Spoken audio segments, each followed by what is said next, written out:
Roy Wang, welcome back to the Explorer Poet podcast. Thanks for having me, Josh. Good to be back again. Yeah, absolutely. So we got connected several months ago. I think it's probably been about 6 months since we first connected and talked here hmm on the podcast.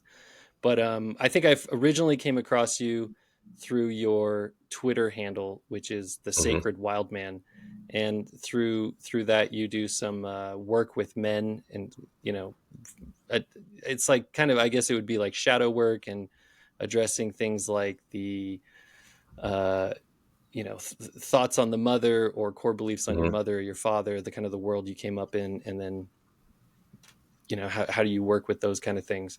hmm But I reached out just to because I thought we had a great conversation before, and I was interested in reconnecting.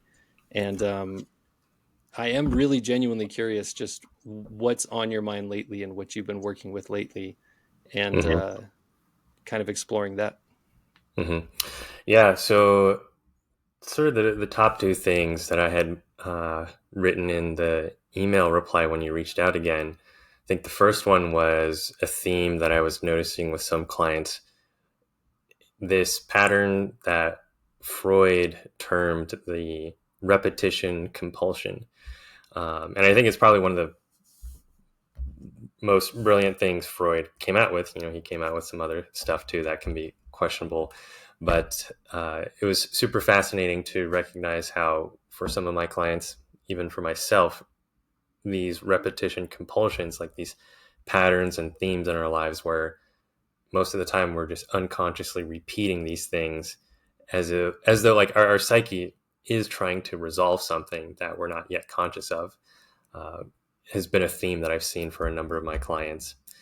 And then the second thing, which is the one that I've been thinking about a lot, and also I'll be making a longer YouTube video about this, is the shadow feminine and abuse from women. I think that's a conversation that much of, I would say, Western society probably isn't quite ready for. Um, I think probably just hearing it itself, there will probably be pushback from people like, "Oh, what are you talking about? Abuse from women? Like everything is from men and the patriarchy." So that's one that I've been thinking about quite a bit. Yeah, very interesting. Let's take some time to dive into both of those topics. I could see how people would want to push back on this idea of any kind of negativity being directed towards masculinity or towards men, because we're supposed to be like the dominant, powerful group in society. But I see this all the time. I think it's very prominent, and I think that we're conditioned to just kind of brush it off and just kind hmm of deal with it. But yeah, I would love to talk about that. But let's start with the first one, with with Freud's repetition compulsion. hmm Um, yeah, maybe you could give us like a deeper explanation of what that is, and maybe some examples that you do see hmm in your work with men. hmm Yeah. So this idea or concept of repetition compulsion, the one that I have been seeing from one particular client was this cycle of anger and shame. Those were like closely linked together. He would frequently, get angry and then feel ashamed that he was so angry. And then he'd be so angry that he felt so much shame about being angry, and the cycle continued. And later, this also got wrapped up in like sexual desire, sexual arousal. So there was so much of this like tension around sexuality, around anger, and his connections to women, or his attempts to like try to connect to women, talk to women. And the thing that I started to kind of pick up on, which later than I asked him, was I think you actually are somewhat addicted to this anger and shame. Like as much as you hate it, you don't like it, you want it to be done. Uh, it didn't seem like on the level of his unconscious, he actually wanted that. Because one of the things that I do in my work is assess for any objection, not conscious objection, because consciously people are always like, yeah, I want to be done with this thing. I don't want to suffer anymore. I don't want to be in pain. But I assess for any unconscious objections. So I would ask him some series of questions, like to assess, are you sure you would like to be done with this anger and shame thing? He'd be like, yeah, okay. So I said, okay, so I'm going to repeat something. I like for you to repeat it after me, which is, I would love to be done with this anger and shame, but that's not actually okay. And then he'd say it. And I was like, yeah, what did you notice? Was that like just completely ridiculous to say? Just felt silly? Or was there some agreement to it? He's like, that's crazy. Like, you would think that'd be okay, absolutely okay, but like, yeah, there's something inside that like agrees with that statement. No, it's not okay to be over this anger and shame thing. So that began a journey of like peeling apart the deeper layers, constructs within his unconscious mind, that like early beliefs, formative events that caused him to form like an identity, a complex around why it was not yet okay to get over this anger and shame. And part of that reason was because his psyche was still attempting to resolve an old event, old data, where that anger and shame was something that he couldn't resolve on his own. But it was like in relation to parents, in relation to his first, relationship. All very interesting. The idea of anger and shame in general is interesting to me because just as a core emotion, and emotions and the labels we give them are just very difficult in general, because an emotion is something we experience, and then the label that we give to that emotion is just a word or just a sound, which is all words are initially, is just the sound that we give to this Mm-hmm. emotion as a symbolic representation of the thing. And so then we have this, maybe there are some deeper core emotions that we experience, but it seems to me that anger is not actually a core emotion. It seems like it's a secondary emotion, Mm-hmm. in the sense that, we may feel angry at something, but if you explore it deeper, then you realize that really you're feeling another emotion that is being ignored in some way, that Mm-hmm. that or that you don't want to actually experience or entertain, and so then it manifests as this anger. And so that, in that sense, it's probably makes sense that it's very much tied with shame, because there may be Mm-hmm. a feeling of sadness, a feeling of rejection, a feeling of being ignored, and with that comes shame, and then also the anger is that secondary impulse then to demand that that other thing be recognized, or appreciated. But beyond that, maybe I'm curious what you think about this. The anger and shame is not actually probably the solution to the problem, Mm-hmm. but it is, in a sense, something that the individual or the psyche can have power over, some level of control or assertion. Is that why it lingers so long, or is it a, yeah, I don't know, what are your thoughts on, like, why anger and why shame, I guess, is my main Mm-hmm. question. So, um, there's two ways I look at it. One is from the level of the psyche, or you could say the soul, the facet of our existence or essence that wants to grow, wants to expand, evolve.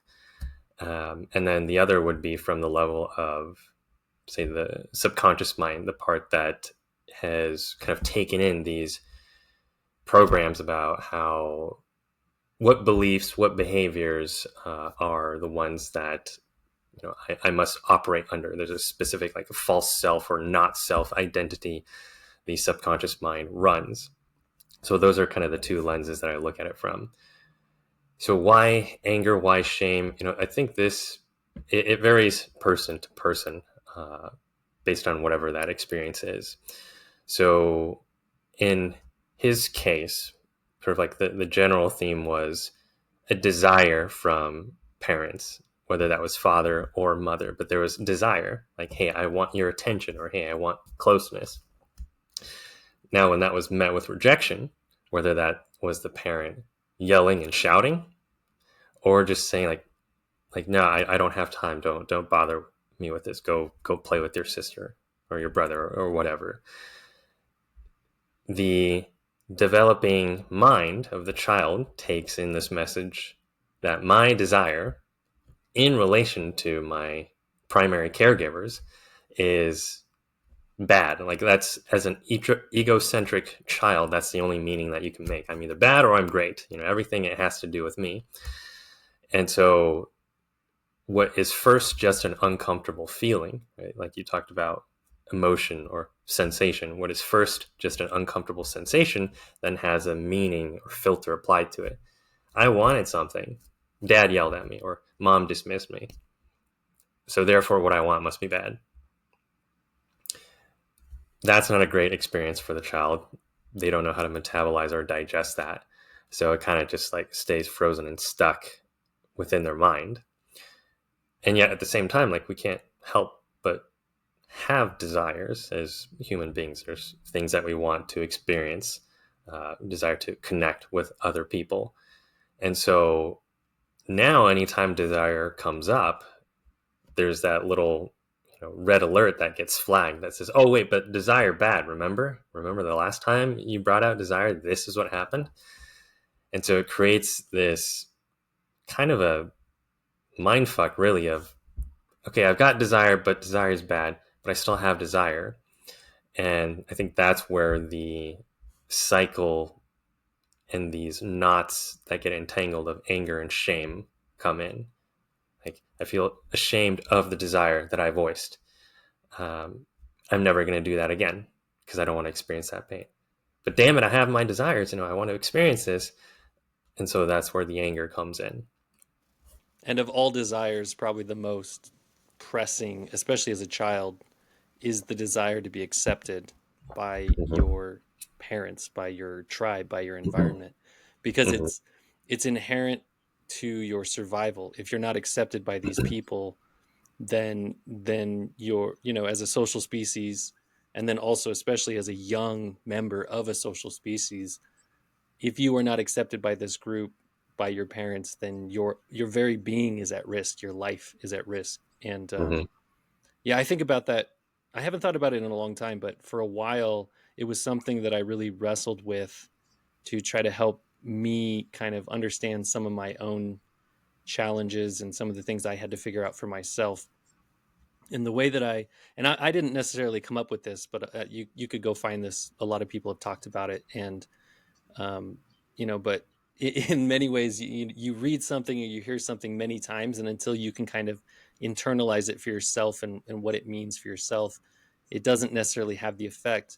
But once I could see that a child growing up in an environment like you're describing, where their desires elicit some kind of anger from their parents, or some kind of um, just being brushed off or ignored from their parents, in an environment like that, a child being so young without the mental faculties to really wrestle with what's happening, they have to then they have to come to these kind of binary understandings of what's happening. And for a child, one of those answers is going to be that in an environment like this, my parents are not, they're not good enough at accepting me and protecting me and keeping me safe. And so you could blame the parents and say these people are dangerous for me to be around. But as a child, we all know that that answer is actually, especially a very young child, that answer is untenable. You Mm-hmm. can't, because this is the environment you exist in. And so you can't just simply abandon your parents and go find other parents. Mm-hmm. And so the natural second option is to say that it is something wrong with me. In the Mm-hmm. same way that you were saying, you begin to equate my desires as something that's bad. And the other, other way that you might think about it is that just something's wrong with you, something's broken with you. Maybe you're not lovable. And because the only way to survive in that environment is to internalize it as you're the Hmm. problem, Hmm. it's your fault. And I think that's like the idea of the complex that you're getting at as well. Hmm. Yeah, yeah, absolutely. And that's where the way the repetition compulsion takes form in the present day is like that core belief and identity for the most part is outside of conscious awareness. The only way it becomes conscious is through projection, which I think it's like a brilliant mechanism of the psyche to try to make conscious what is unconscious so then we can become conscious of what's unconscious. Because how else would we know unless we have some external mirror? So that repetition compulsion can be, manifest in relationships where, let's say, a guy continually is going for women who are a little bit more cold or distant, very difficult to please. That becomes his sort of template that he is drawn to, and that's where the repetition compulsion takes place. Of, okay, it's never enough. Somehow it's never enough, but if I can try really hard, hopefully I can finally be enough to make up for the time that I was not enough, like that formative experience. So that becomes a repetition compulsion. Let me find these relationships that continually mirror to me this sense of I'm just not doing enough. I could never be enough for these women. It can also take form in gambling, pornography, like the nervous system, like emotional states and like arousal patterns are a huge part of these repetition compulsion cycles. Like one I can even think about for myself that was sort of wild to peel apart was I had observed in my like pornography addiction that frequently what I did was I'd have a period of time where sometimes it was like essentially a whole day, hours of just browsing and collecting photos. And then after like I had consumed all of that, I would just systematically delete all of them. I'm like, okay, I'm not doing that. And it would happen multiple times. And something that's important along this like healing journey for people is the shame part is like super important to like bring compassion to. So I could observe that behavior without doing the shame piece on myself. Like, okay, let me just look at this as an interesting pattern. Like, why does this keep happening? Why do I keep like collecting and hoarding and then I just delete everything and do that multiple times over? And I don't know if this is for certain, but the kind of interpretation I came away was growing up, I had a very enmeshed relationship with my mom. She was like the helicopter mom, the devouring mother who was like over my shoulder, criticizing or assessing everything. There was always an opinion to give about what I was doing or wasn't doing. And it was a close relationship. There was also a sense of like, get away, stop being so close to me. I want out of this. And I was like, maybe that's kind of the repetition compulsion that's playing out here. There's like a desire to have this close relationship, that love, nurturance, softness that I had so wanted but never got. But then also like, get the hell away from me. And when I came upon that interpretation, like the charge of those repetition compulsions significantly just dissipated to the point where it's like, yeah, of course I could go look at porn and collect these photos again, but it just didn't occur to me as interesting anymore. So those Fascinating. are some ways Yeah. it can take shape. Yeah, fascinating. Just observing yourself enough to get to the point where you have some kind of an understanding of the pattern, and then also going a little bit deeper and then trying to conceptualize the Hmm. purpose of the pattern, or the source of the pattern. And then that alone alleviates at least some of the urgency for the symptoms Hmm. in your life.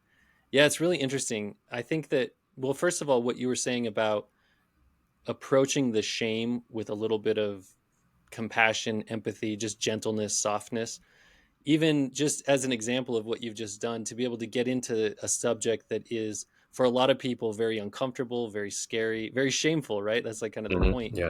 But just to be able to do it for yourself, and then obviously you've done a lot of work to be able to just sit here and share it, with whoever may be listening to this. It is yeah, I think the same thing about myself. Now, obviously the interesting thing about it is as long as you keep, it's almost like forever you're going to have some kind of impulse compulsion, kind of like that repetition compulsion cycle. I don't know if you ever can fully 100% get rid of it, and I think a lot of times they move around. But the more that the more that you can just observe yourself as kind of an interesting subject rather Hmm. than Hmm. that tight identification with your patterns, and Hmm. that does bring about so much shame. It seems like just that alone is a big it will is like a very helpful step in the process in general, when you can stop being so defensive about Hmm. denying or projecting outward or blaming, or using anger as a way to block even yourself from exploring yourself or being honest about Yeah. yourself with somebody else. Hmm. Right. Because after, in a way, the anger and the shame become almost like these smoke and mirrors, these distracting trails that actually keep you from awareness of what's the core drama. Yeah, the core drama, that's a really interesting way to say it, because at some level there's a form of archetypal story playing out, and that there's this drama that goes back and forth inside of you. I have Hmm. you're probably familiar with Theo Von. He's a comedian. Hmm. And yeah, and so he I don't know how long ago, but he had another comedian named John Mulaney on his podcast. And John Mulaney he was like shooting star level comedian, had a bunch of specials coming out, was doing all sorts of stuff. And he was always this like really squeaky clean guy, always wore a suit. Everybody saw him as like this very nice, kind of almost young, kiddish type person. And then he had this big blow up in his career because he suddenly was in rehab. And Hmm. nobody from a a I think maybe other comedians maybe knew what was going on in his life, but as far as just people who watch comedy or who were fans of his, they had no idea that while he had this squeaky clean kind of suit and tie version of his career over here, he was also just taking every pill and snorting every drug and like smoking everything he could possibly get over here. And it was really interesting because in his interview with Theo Vaughn, he told Theo that when he was younger, he had he had a psychiatrist who he went and visited with. I think he was probably like 17 at the time, and the psychiatrist told him that he had two different people inside of him. He said he had this nice guy who just Hmm. really wants to do the right thing and treat people well, and get ahead with his whatever it is he's trying to work on. And then he told him that he also had a gorilla inside of him, and the entire purpose of the existence of this gorilla was to ruin everything that the nice guy wanted to do.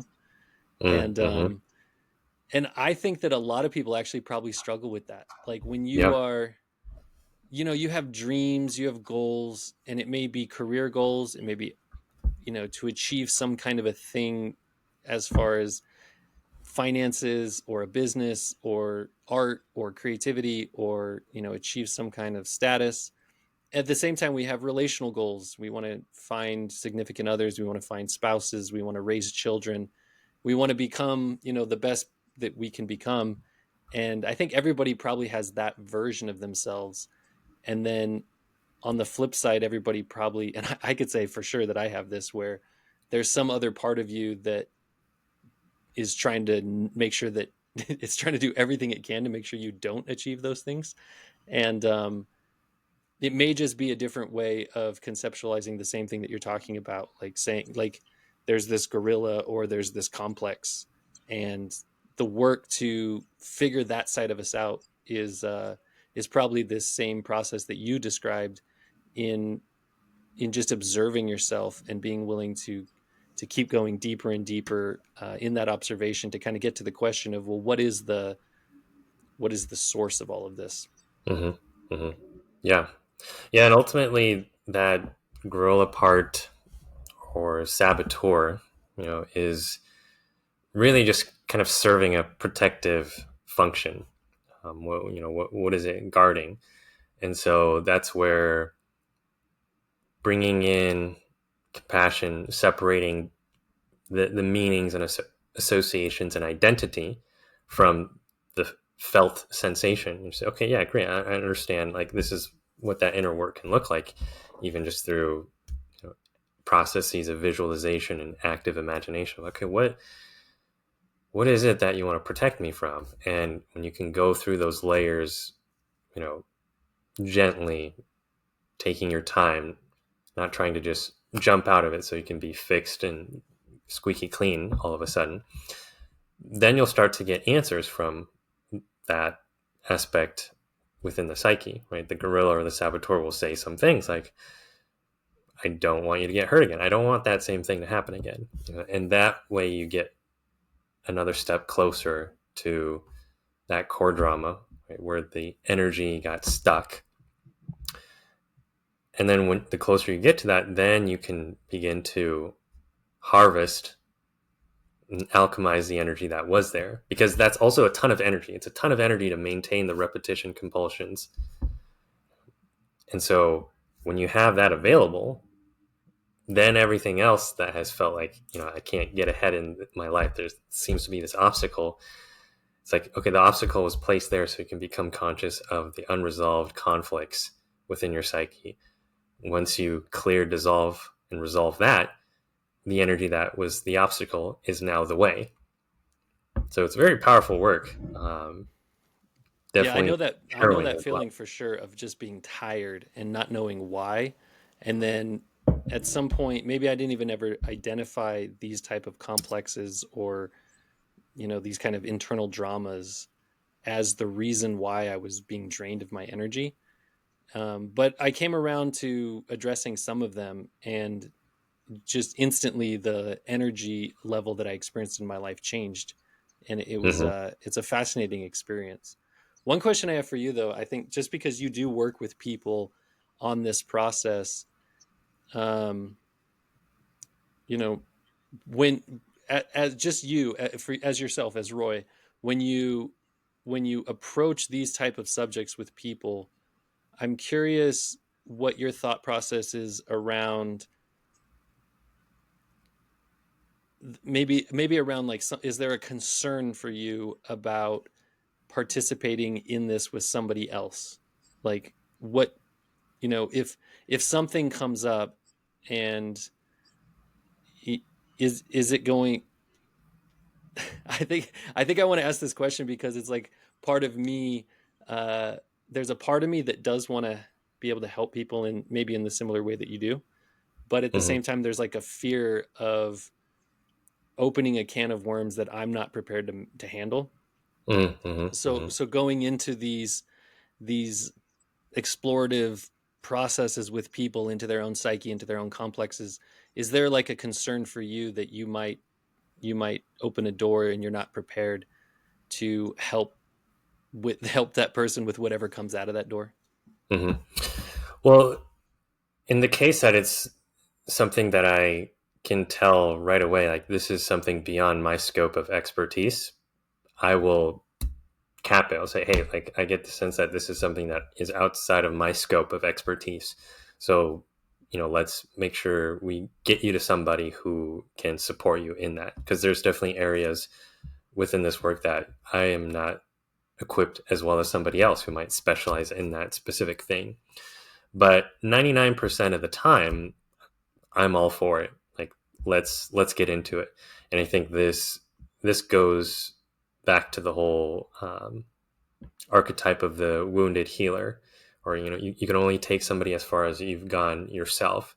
So I've had enough of those experiences in my own life where I've gone into the dark sewers of my unconscious mind to salvage the gold from what seems like darkness, pain, bitterness, depression, and brought myself out of that with the support and guidance from other people.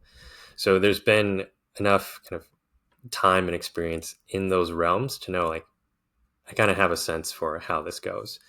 And I gauge based on the person in front of me, like how much are they ready for? How deep can we go, or how fast can we go? It varies person to person.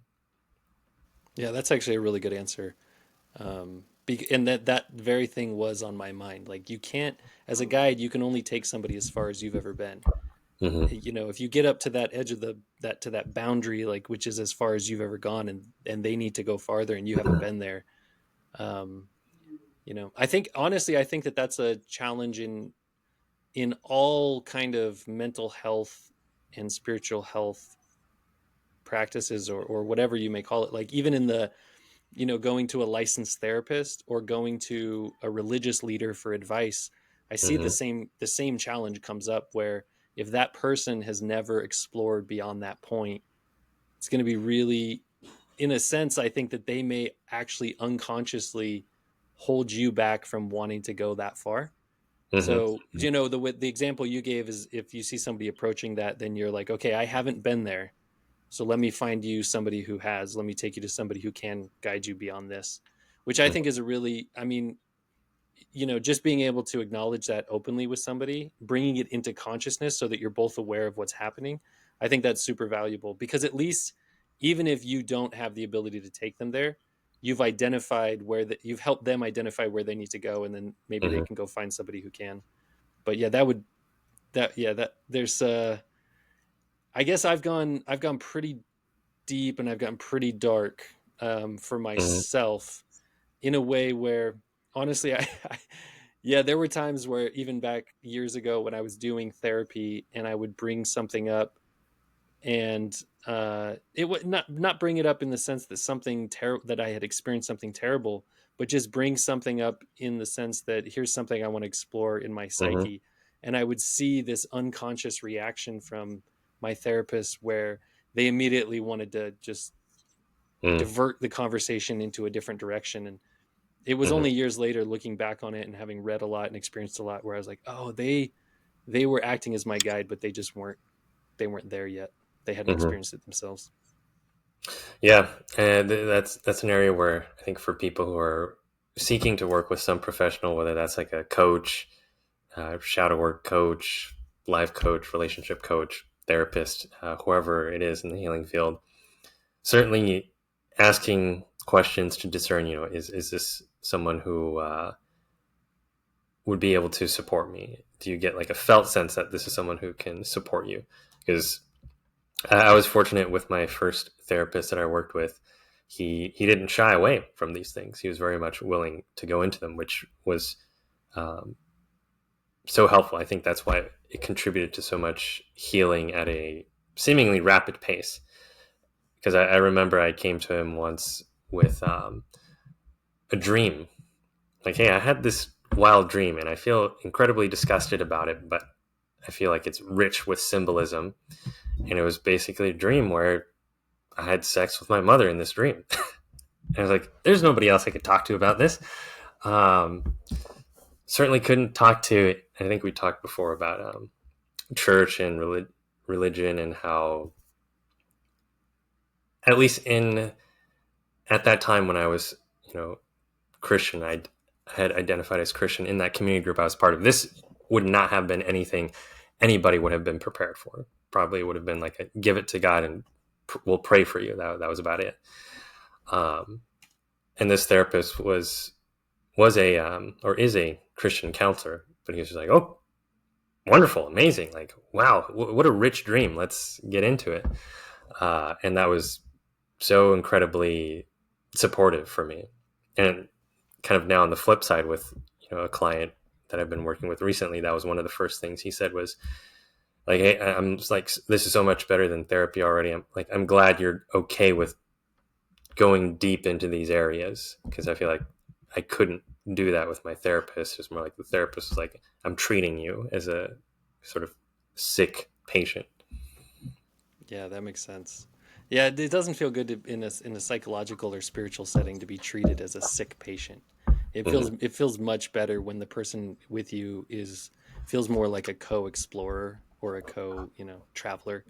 Hmm. Yeah, that's interesting. So, the idea of having a dream where you're having sex with your mother, that's something that I had never talked with anybody either, but then my twin brother and I kind of went through this.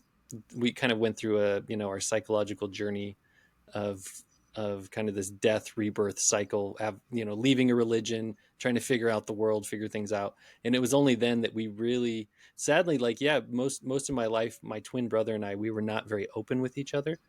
But fortunately, in the last, say, 10 years or so, we've become extremely open with each other. And so we have had conversations about, you know, those kind of dreams. Hmm. And when you can, I mean, even to linger on that specific type of dream, when it happens, it can be so uncomfortable, like so Hmm. just kind of like, why would that happen?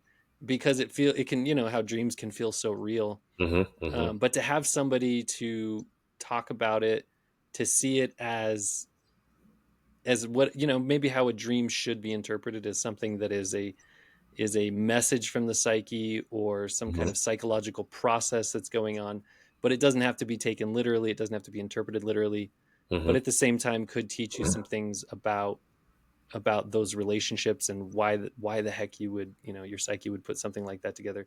Very helpful, like extremely helpful to have somebody to actually talk to when something so weird happens. Hmm. I'm curious if, just since you brought it up, like what message came out of that for you? Hmm. What was kind of like the learning from that, such Yeah. a crazy dream, and then having such a good, you know, counselor or therapist who would be excited to Yeah. explore it with you? Yeah. I don't remember his interpretation, um, unfortunately, but I wrote a blog about it, and I titled it "Breaking Up with Your Mother." That was the title of the blog. Breaking up with your mother, and to me, the symbolism of that dream was, you know, I can even just describe it. There was a line of boys having sex with women, or whether it was women or it was girls, I don't recall. But there was a line of boys having sex with girls, and that was like the thing they had to do to then become men. And I remember specifically in the dream, I turned towards my mother and I said, I don't have any girl here to do that with, so then I can become a man. Like, can you substitute for me? So just from that, it was unquestionable to me. The message from my unconscious was, this is the fused mother-son relationship that you're in. This is the enmeshed relationship, right?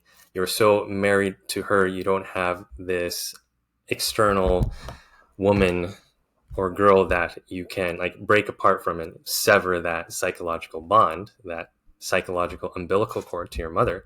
She's tied to everything, even to you becoming a man. And you know, thereafter in the dream, when there was the sexual act between us, it was just disgust. Like there was no pleasure in it. And then after it was over in the dream, I took a shower, right? Also quite symbolic of washing away shame.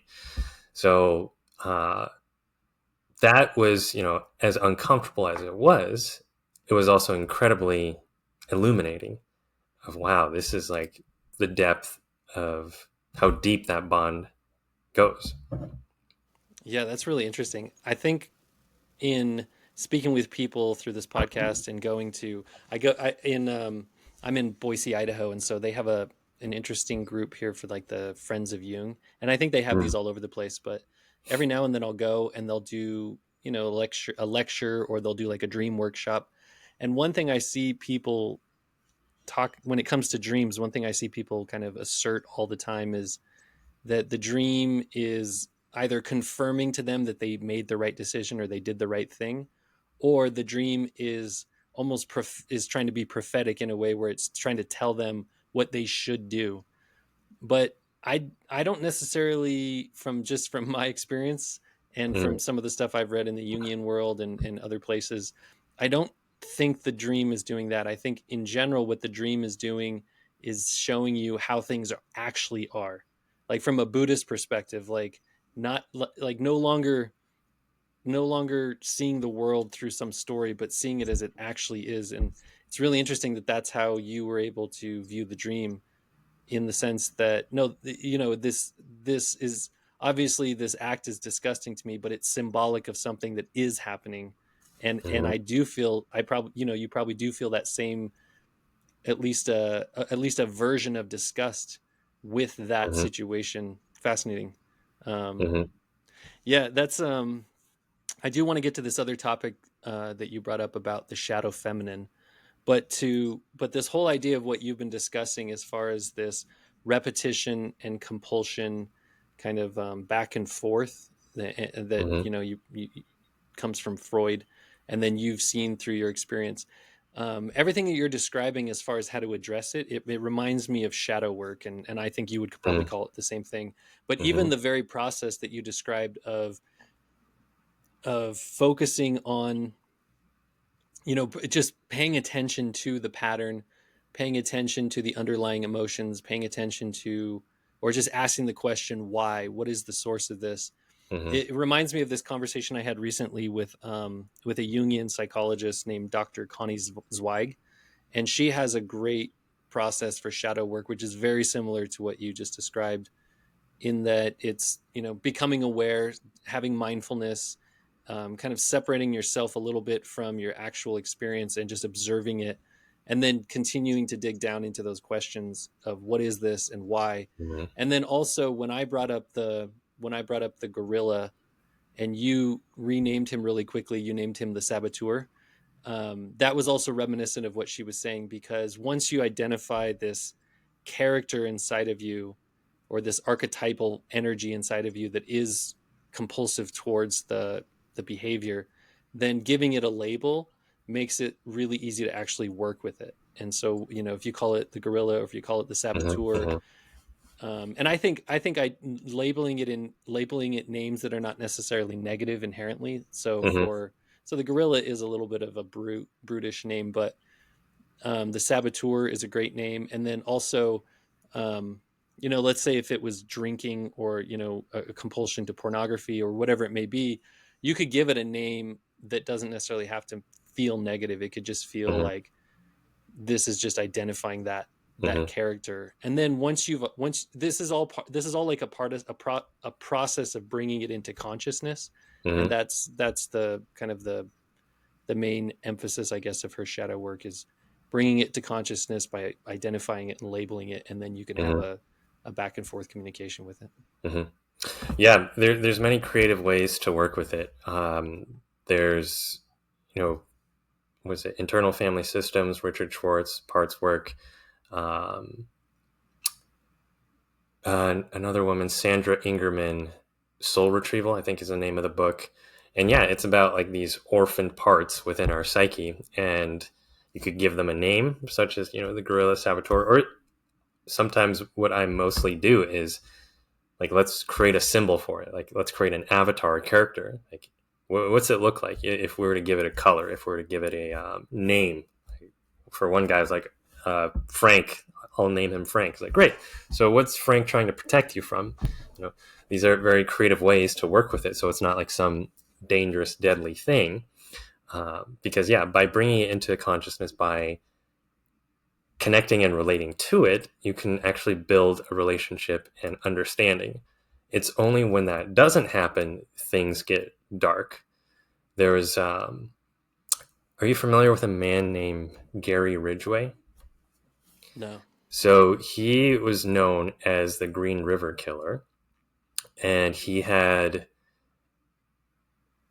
like raped and killed some dozens, more than dozens of women, and like buried them.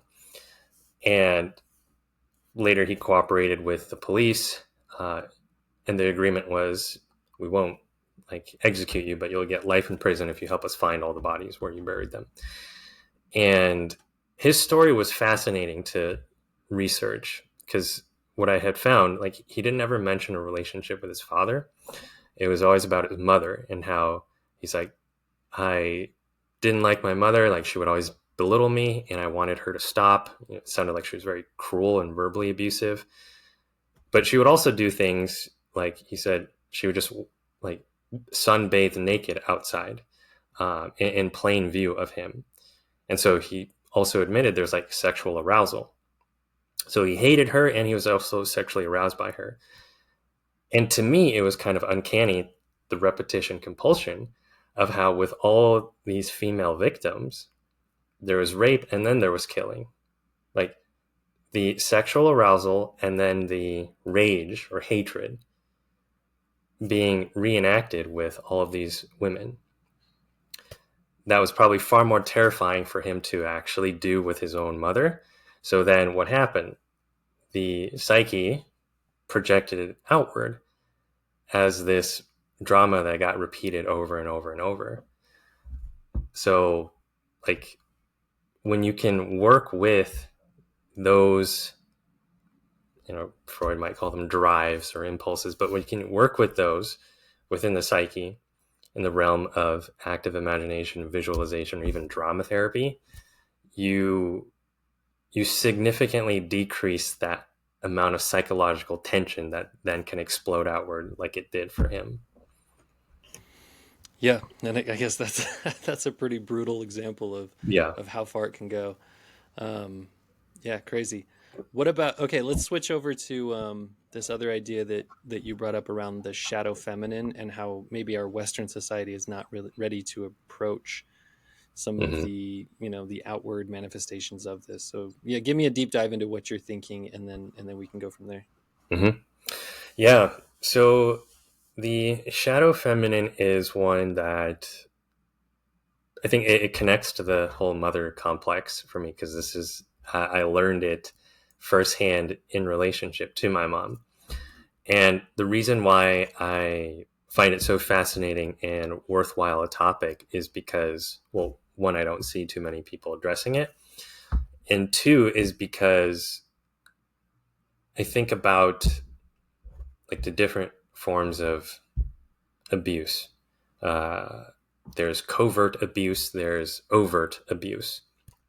Overt abuse most often is associated with men, right? The masculine or the yang energy, and then covert would be the feminine, the yin. And the thing about overt abuse is there's usually no question about it. Like if you and I were walking down the street, uh, and let's say we had two women friends walking with us, and we're four of us walking down the street, and then we see a guy who is sexually assaulting a woman, none of us would be like, I wonder what's going on there. Like, are they, is this a dance, a ritualized dance that they're doing? It would be pretty clear, like, no, this guy is sexually assaulting this woman, let's go in, we got to stop this. So overt abuse is like right in your face, you could tell. um, Covert abuse, however, isn't that way. It's a lot more inconspicuous, and for that reason, it's harder to even identify or name. Like the four of us, right? Let's imagine now we're walking down the street, and then we walk by a mother and let's say her son, because I've been talking about the mother-son complex and bond. And let's say as we're walking past this mother and son, we hear the mother say offhand to her son, I can only hope you don't turn out like your dad. She didn't lay a hand on him. Is that abuse? It's like, it's almost hard to say. Like maybe it wasn't, but we have no idea how that registers within the psyche of that little boy. Of what does it mean when mom said, I can only hope you don't turn out like your dad, and how does that shape his life in invisible ways? This subject was really important for me in figuring myself out and my own relationship with my mother, my parents in general. When you talk about overt abuse, you're right. It's so obvious that I think that when you do come from an abusive household, let's say there's a lot of overt abuse, there's a lot of hitting, a lot of threats, a lot of objects maybe being thrown at you, or like real physical abuse. And so even when you come from that environment, you may grow up not realizing that you were abused Mm-hmm. because it just seems so normal, or because the people, your parents or your older siblings, the people in that environment are reinforcing this idea that it's normal, or that you deserved it, or so you can get through life. And this happened to me. Like, you can get to an older, a grown up age, not realizing that what you experienced was abuse. But for the most part, it's not that difficult to, especially if you see it happening to somebody else, to go, whoa, that's abuse, that's mistreatment, that Hmm. shouldn't be happening. But this idea of covert abuse, it's much more, it's not like it doesn't happen physically, and that's the reason that it's difficult to identify. It happens through words and through reactions. It Hmm. happens through um, and again, the one of the more challenging reasons that it's so difficult to identify it is that it doesn't always. So your example was kind of a this kind of stinging statement, or this like you're saying something cruel to somebody, but it can also happen in a way where nothing is said at all. Hmm. It can Hmm. happen through ignoring a child. It can happen through Hmm. neglect. And Yeah. so that's what was really difficult for me for figuring some of this stuff out, is that you can't, it's not about something that did happen. Oftentimes it's about something that didn't happen. And Hmm. you deep down in your psyche, you probably needed that thing, but given the environment you're growing up in, you didn't know that you deserve that thing as a child. And as far as deserving, for me, when I think about adults deserving things, I don't think that adults deserve anything. I think that unless you've made an agreement with somebody, then this idea that you deserve something is a very limited concept in my mind. Hmm. But as a child growing up in any, in a growing up in a home, I think that just the fact that you've brought a child into the world, it means that that child does deserve certain things of you, at least until they're at some age where they go off on their own. But yeah, this idea of not getting the thing that you really need, and that being a version of abuse, is is really difficult for people to, I don't know, it took a long time for me to get to the point where I recognized what that was. And if I remember, there was a book that really helped me. It was just called CPTSD. So Hmm. complex PTSD. It's by a guy named Peter Walker. And he really lays this out in a way that helped me to see what that was. And once I saw it, like once I saw his way of laying it out, then all of a sudden all these memories come back to me of times where, you know, it was like negligence. It was Hmm. emotional negligence, where you need something from your parents but they don't give it to you.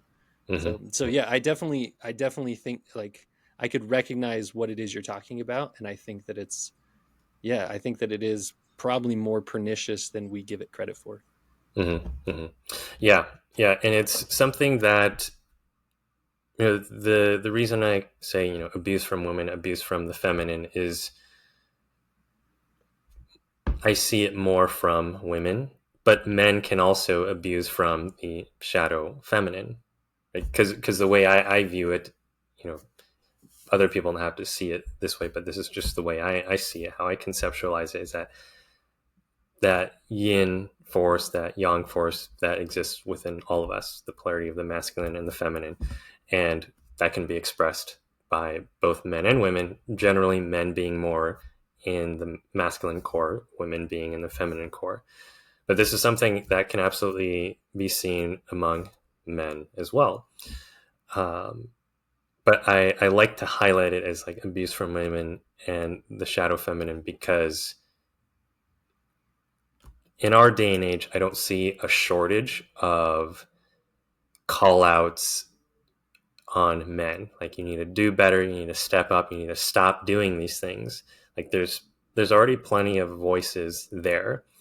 And so, and not so many on the shadow feminine and abuse from women, which is why I want to speak to it. Because what had surprised me, even as I was like, I first started talking about this in 2023. This was on my old Instagram account, but I was doing Q&As as well, just to ask women, like, what have your experiences been with the sisterhood wound? Because the only reference I had was a movie that I never watched called Mean Girls. But I had kind of a general gist of, okay, yeah, women can be pretty mean to each other if they want to be. But I was so surprised to hear stories from women where two women specifically DM'd me saying, I've experienced sexual and physical abuse from men. That was still nothing in comparison to what I've experienced from women.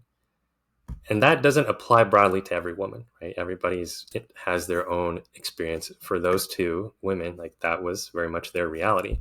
But it was very moving and surprising to hear that, because most of the time, right, we hear about overt abuse and the scars that it leaves, and it certainly is dark, pernicious, and awful in the scars it leaves when men do that to women. But I was so surprised to hear these stories of how women can behave quite cruelly to one another, and there's like a, unspoken contract in the way that you must behave around women as a woman to make sure you're in good standing, and not, the nail that sticks up and then that gets hammered down. Yeah, it seems like the maybe the covert or the overt abuse is kind of just a quick stab by a sword. It's just death quickly. Hmm. But Yeah. the overt abuse is going to be little cuts over time that add up to maybe just as painful or just as damaging, just as scarring of an event. It's spread out, and so it can, in a way, it can become even more, I don't know, internalized. It can become more Hmm. pernicious. It can be more malicious over time because of the consistent, predictable nature of it. I Hmm. remember, I remember years back, Jordan Peterson on some podcast or maybe some interview where he talked about the idea that most people think that men are more aggressive than women, and he was saying, research shows that that's not true, that they're actually about, they have about the same level of aggression, the difference being very similar to what we're talking about here, where men have a lot more physical strength. They can use Hmm. anger in a different way, in kind of a physically threatening way, and so we see that as aggression. But in reality, if you take women and you look at all of the small kind of passive aggressive, or even just outright, I don't know, what you might consider like nasty behavior towards each other, trying to do the character Hmm. assassination and put each other down Hmm. emotionally, they can be just, it's a different approach, but they're just as aggressive as men are. Hmm. Yeah. Yeah. I wrote down some traits, qualities of the shadow feminine. And I'm curious, like, which of these stick out to you, or ones that you see, Yeah, this will be especially interesting. in our, like, collective society. Yeah, okay. I like to look at it even just on a, like, the level of collective consciousness, how it's taking shape. So what I have so far is groupthink, character assassination, which you mentioned, gossip, keeping score or grudges, deflection, crocodile tears, weaponized guilt tripping, and gaslighting. Those are the ones that I've written down as Yeah, examples. that's really interesting. Yeah, I would say all of those jump out to me. That Mm. that group think idea is really interesting because if you think about the feminine, they the drive of the feminine is often harmony. Hmm. And so men get together with their friends and there's just inherent conflict, not bad conflict, not from like not in a negative sense, but men want to challenge each other, Hmm. and they me and my brother, we get into conversations that we disagree so vehemently that it makes my wife uncomfortable and she has to leave the room, and then 5 minutes later we're just laughing Hmm. about how Yeah, yeah. like heated we got with each other. We're like, we did it again, and it's just like fun. um but women, there's this like different type of need to create harmony, Hmm. and oftentimes they can do it in a way where they um in a oftentimes they're trying to create more of a short-term version of harmony rather than a long-term version of harmony. So you can achieve harmony really quickly by a biting remark that forces somebody to shut their mouth, and then, like, okay, we've achieved harmony, right? You Hmm. can achieve harmony by stifling somebody's emotional outburst and demanding that they quiet it down so that there's now harmony. But Hmm. those, in the long term, those types of approaches for achieving harmony are going to be detrimental to the relationship and detrimental to the individual psyche. And Hmm. so there's that, in a sense, is this kind of covert abuse that we're talking about. Hmm. I have one example actually just recently, and this is it's like personal because it happened to my daughter just recently. But she's young, she's like 11 years old, but she has this friend who calls her up and starts complaining that my daughter is being mean to her. And my daughter's asking, well, can you give me examples of something that I did? And the girl can't give her examples, but then she says she's so hurt by my daughter that they can't be friends anymore. Mm. And so this to me, so I spent the last 2 weeks or so with my daughter, kind of asking her about it. How are things going? Have you reconnected? Have you Hmm. been able to express your feelings to this friend?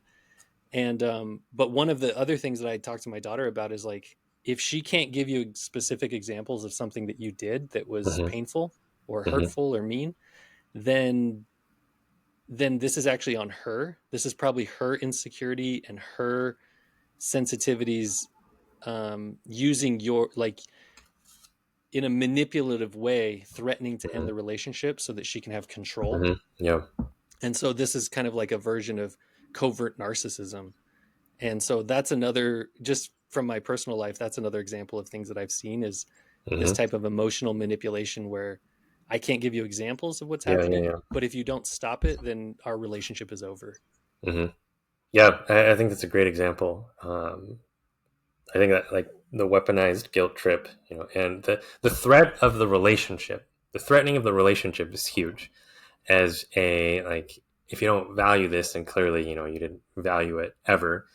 And it hits heavy. It hits very heavy because, again, I think women, as you said, the feminine prioritizes group harmony. And so when that is threatened, it can be deeply painful.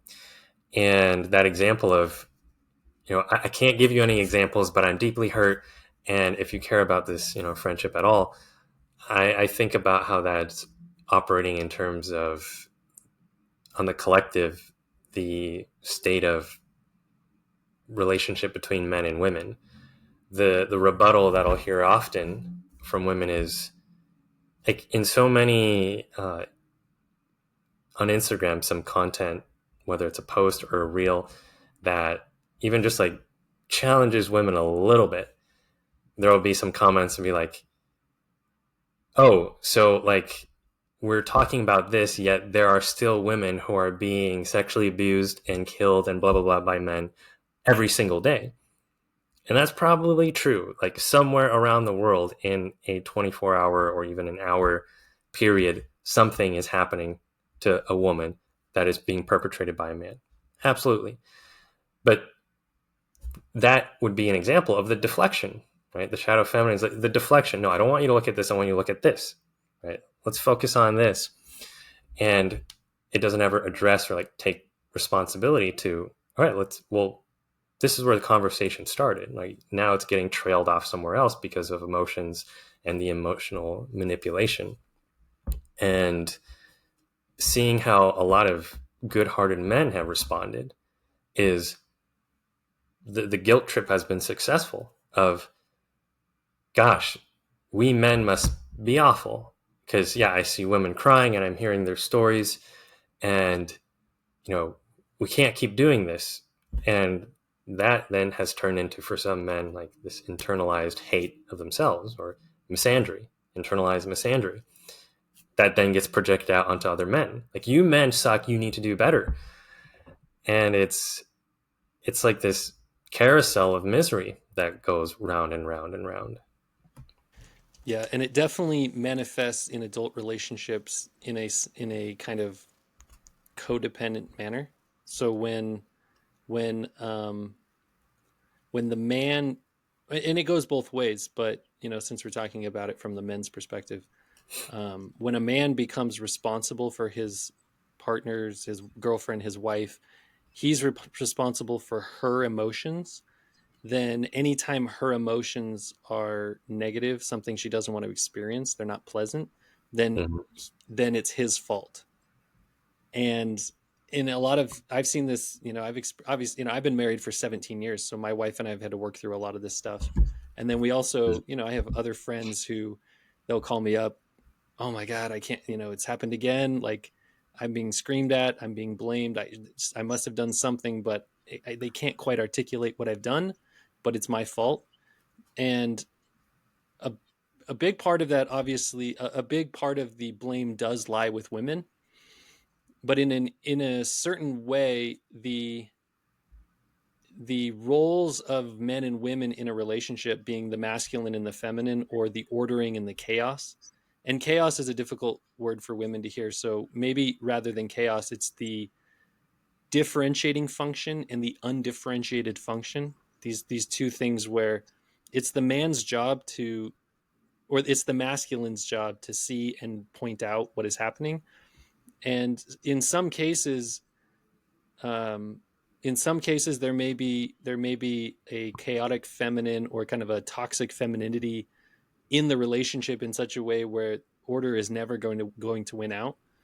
But at least as a starting point, if you're going to achieve some kind of a balanced or healthy kind of non-codependent relationship, I think that oftentimes the man is going to have to step up and lead the way.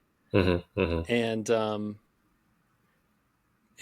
it's not an easy thing, and it takes years to figure out. And so there is kind of a, yeah, it goes both ways. It goes both ways, but um, there probably is some level of, you know, spiritual or mental or emotional chaos that even the best man couldn't overcome. Hmm. Hmm. Yeah, I agree that there's a responsibility on men to be able to speak to this, to point it out individually in the relationships, but also, you could say collectively, because I do see it as an act of service the masculine offers to the feminine. Yeah, Like, that's a good way to say it, because it's not a competition. It's not one winning or the other one losing. If in any relationship, if one of the parties has won, then they've both lost. And mhm. yeah, sorry, I didn't mean to cut you off, but that Yeah, was an important part. yeah, no, because I'm glad you brought it up because this was one of the things that you know my wife also. Oh, that's news, right? I got married this summer. Whoa, I didn't know Yeah, that. Yeah, yeah, yeah. Yeah. congratulations. Thank you, Yeah. thank you. So now Yeah, now we all know you're talking from real experience. This is great. right, right. It's Um, beautiful. Something she shared that was beautiful. So at this time, we were still just friends when she saw me posting about this, but her feedback was like, "Hey, I'm so glad you're talking about this topic.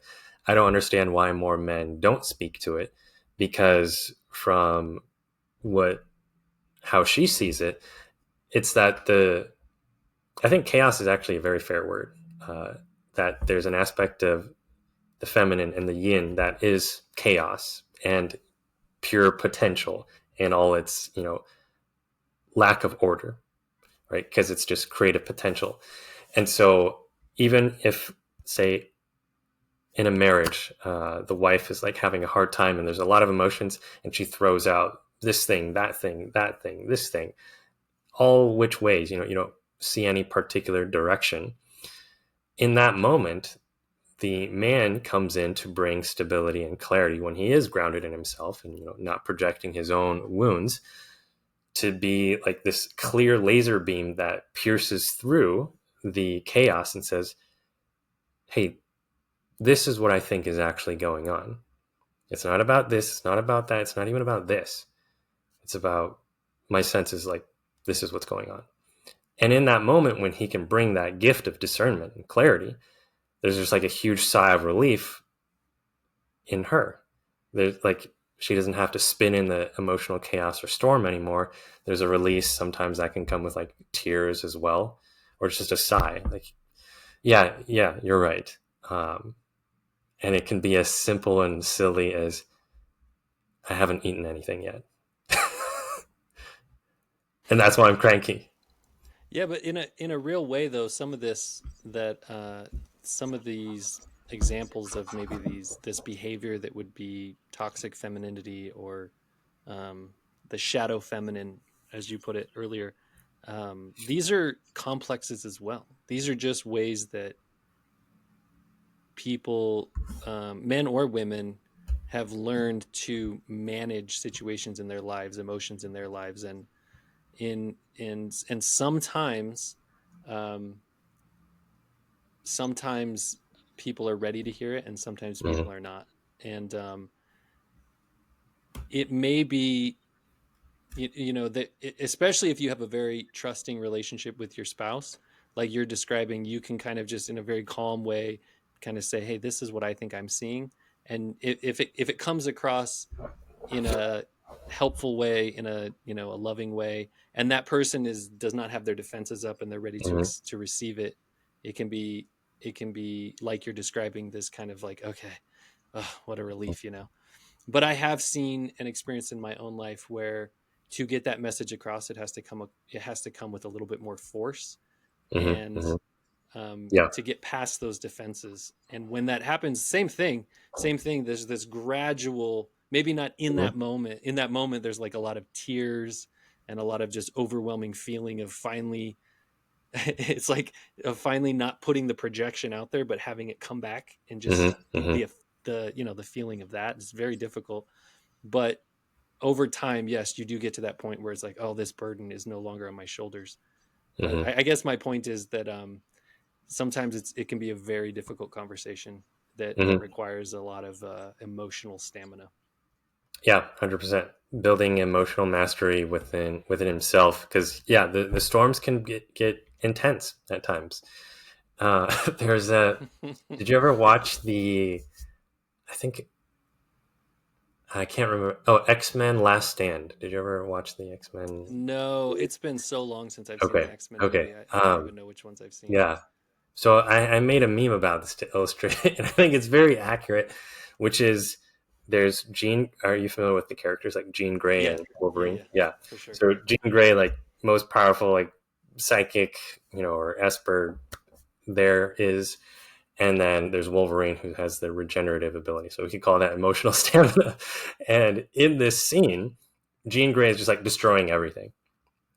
Magneto is beside himself. He's like, what have I done? What have I created?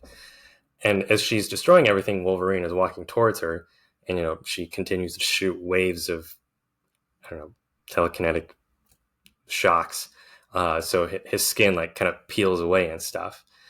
And finally, he gets towards her, and then she tears up, and she's like, they have a little conversation, but she's like, save me from myself, seemingly. And spoiler alert for anyone who hasn't yet watched it, but what he ends up doing is he like takes out his claws and he stabs her, effectively killing her. And then there's like a smile on her face, just like finally there's peace, because she's not possessed by the dark phoenix thing within her, which we could say is a shadow feminine. Uh, and it That was kind of saboteur, yeah, hilarious. that saboteur gorilla, yeah. Yeah, but it was hilarious to make that into a meme, because I'm like, sometimes that's exactly how it feels. There's these emotional waves and storms that come, and you could say symbology or metaphor to that, not actual killing, but it's like a slaying of the shadow feminine, or any sort of egoic wounds that she's still attached to, that then brings about the peace and the relief. So I think this all serves to illustrate that really men and women, we are made for each other. The yin is made for the yang is made for the yin. And as long as we try to separate and even give up those gifts we have to offer to each other, we do worse. Like I don't believe that if the world was just men, it'd be phenomenal. Nor do I believe if the world was just women, it would be phenomenal. Like um, there's like two shows that illustrate that pretty well. There was an episode, not an episode, but a show called Boys and Girls Alone. I think it was like a UK show where they separated boys, I think they were like 11 or 12, and girls 11 or 12 in like separate houses. And it's like, you guys are free, totally free, no adults to tell you what to do. Have at it. And in the beginning, like the boys was absolute chaos, anarchy, like Lord of the Flies stuff. And they started to like run low on food. You know, people were snacking. There was no real order. And then later they started to establish a hierarchy. Right? Two boys emerged as leaders, and then sort of everybody self-organized through challenge into their respective hierarchies. And then there was order. And then for the girls, in the beginning, there was like kind of order right away. But then later, there was, you know, gossip, there was backstabbing, there was kind of emotional manipulation and all of that, to the point where like some girls decided to leave the show early. And then like the adult version, there was, I think it was an episode of Survivor, but it was like just the men and then just the women. And then some of the red pill podcasts will use that as material to say, see, you know, when it's just us men, we're all happy. You know, it's you women who create all the trouble. And like, but the whole example there was, yeah, the men kind of self-organized into their hierarchies, got food, got water, fish, and all that. And then the women, like, there was disorder, there was gossip, backstabbing. You know, why do you get to be in charge? Like, so I think taking into the extremes, if it's just men, just women by ourselves, I don't know, if it was just men, I think the world would be a lot less beautiful. Maybe we'd have things running, but there would be no, I don't know, play. There would be nothing higher to live up to. If it's just women, it's catty and bratty. As counterintuitive as it may sound, I think that, like, if you look around the world today, most of everything that's been built, especially things that have been built physically, roads, houses, Mm-hmm. plumbing, electricity, built by men, you know, oil, steel, built by men. But at the same time, if there weren't women, we would have never built it. Right. Yeah. There wouldn't have been a drive to build it. And so, you know, it's just like the our Western myth being the Adam and Eve in the Garden of Eden. You know, the feminine brings the apple to the masculine, and that's what tears down the walls and forces the masculine to go reestablish order. And Mm-hmm. I think it's just how we play out. And I agree, like, we have this, to kind of add to that, we have this Western myth around romance, and how there's this idea that we're supposed to complete each other. And when you take that myth literally, I think what you get is a codependent relationship, Mm-hmm. because you're expecting the other person to literally complete you. But when you take the relationship from the perspective, I guess, of kind of what we've been talking about when it comes to shadow work, looking inward, being willing to push each other to become better, you do end up, like, the myth does work. You end up with somebody who in the very beginning you got really excited about, because your psyche thought you were going to go into these patterns with them and finally solve those patterns that you experienced in your childhood. And that can be real if both partners are willing to work, and like Mm-hmm. really work at it and kind of suffer through it. You both can get to a point where you stop projecting onto each other, and you just appreciate the other person for exactly who they are, for like a Mm-hmm. real person. Right. And you can help each other kind of get over those childhood patterns or complexes. It is a Mm-hmm. real thing. It's just it takes, it doesn't, it's not like you just get married and then it's happily ever after. It's Mm-hmm. you get married and then the work begins. Mm-hmm. Yeah. Yeah. I agree with what you said about the if there weren't women, men wouldn't have reasons to like build some of these things. And I agree. Like I think, Men can live so comfortably yeah, with so I think little. many of us would be happy with like a hut somewhere and just chopping wood, carrying water. Like, Yeah, yeah, yeah. yeah. Fishing from the beach. Yeah. Roy, this was a lot of fun. I really appreciate you coming back and talking with me. Actually, these two great topics, and I think we could keep going on them and dive even deeper. Hmm. Maybe we should make this a regular thing every now and then. Yeah, Um, I'm up for that. yeah, I think it would be a lot of fun. If people want to find you and your work, where would they go?